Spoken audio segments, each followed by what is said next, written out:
ሰርታችሁ የተባላችሁትን ታደርጉ በመፍራት ይጣላል እንጂ ምንም ነገር አይመጣም። ለመቀጣት ዝግጁ የሆንሽ ልጅ ስለሰጠኝ እግዚአብሔርን አመሰግናለሁ። ለምን አንተን ከኔ ልክ ነው ወስዶ በሌላው ገንዘብ ያን የምትወጂውን ነገር ለማግኘት ስትይ ሰው የሚልሽን ትሰሚያለሽ።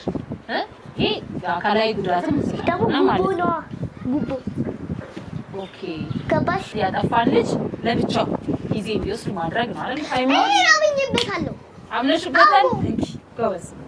አንቺ ብትጮይብኝ ምናምን ነገር ሁልጊዜ የጮሽ የምትገልጪ ከሆነ ነገሮችን አንቺን መቅጣት ትቻለሽ፣ አቅማለሽ። ግን ደግሞ ያንን አቅማቸውን ሽረው ለሰው እየሰጡ ያስቀጡ ብቻ እሸት መለሰ ዩቲዩብ ልትቀርጽ እሺ። አጋጣሚሽን እያወራሽ ነው። በአራት ዓመትሽ ማለት 5 ዓመት ሙሉ ቂም ይዘሽብኛል። አዎ በስመ አብ ወወልድ ወመንፈስ ቅዱስ።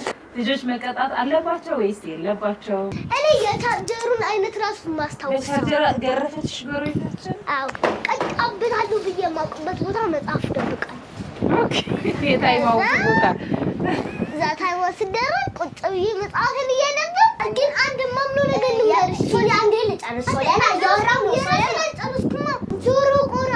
ጆሮ ቆራጭ መርፌ ወጊ የማይባል ነገር የለም።